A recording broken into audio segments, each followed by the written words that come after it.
to change the world? Start off by making your bed. If you make your bed every morning, you will have accomplished the first task of the day.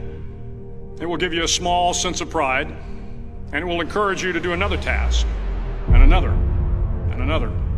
And by the end of the day, that one task completed will have turned into many tasks completed. Making your bed will also reinforce the fact that the little things in life matter. If you can't do the little things right, you'll never be able to do the big things right. And if by chance you have a miserable day, you will come home to a bed that is made, that you made. And a made bed gives you encouragement that tomorrow will be better. To pass SEAL training, there are a series of long swims that must be completed. One is the night swim. Before the swim, the instructors joyfully brief the students on all the species of sharks that inhabit the waters off San Clemente. They assure you, however, that no student has ever been eaten by a shark, at least not that they can remember. But you are also taught that if a shark begins to circle your position, stand your ground. Do not swim away. Do not act afraid. And if the shark, hungry for a midnight snack, darts towards you, then summons up all your strength and punch him in the snout, and he will turn and swim away. There are a lot of sharks in the world. If you hope to complete the swim, you will have to deal with them. So if you want to change the world, don't back down from the sharks. Over a few weeks of difficult training, my SEAL class, which started with 150 men, was down to just 42. There were now 6 boat crews of 7 men each. I was in the boat with the tall guys, but the best boat crew we had was made up of the little guys, the Munchkin crew, we called them. No one was over 5'5".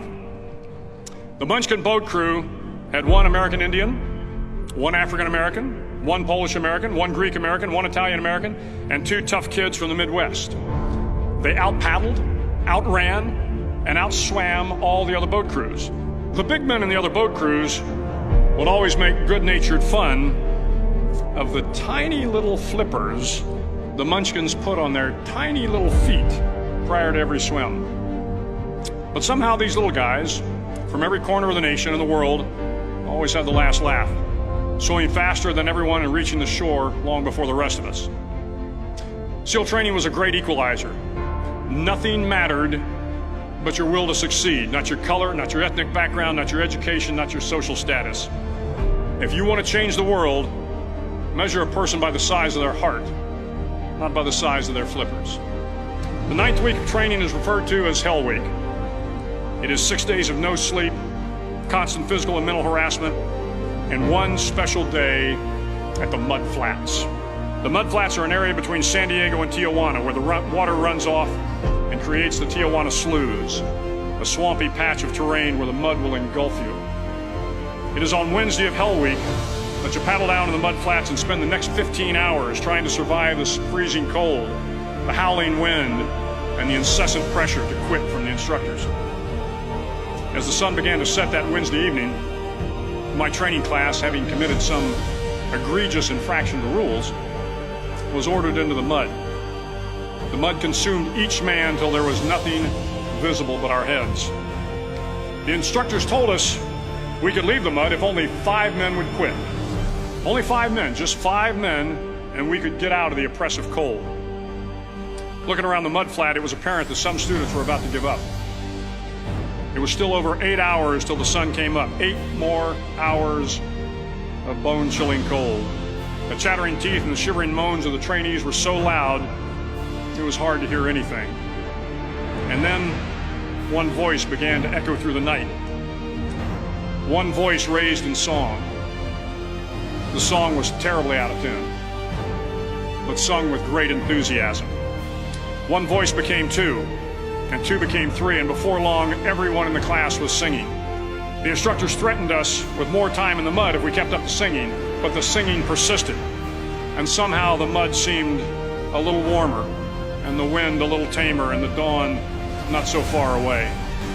If I have learned anything in my time traveling the world, it is the power of hope. The power of one person, a Washington, a Lincoln, King, Mandela, and even a young girl from Pakistan, Malala. One person can change the world by giving people hope. So if you want to change the world, start each day with a task completed.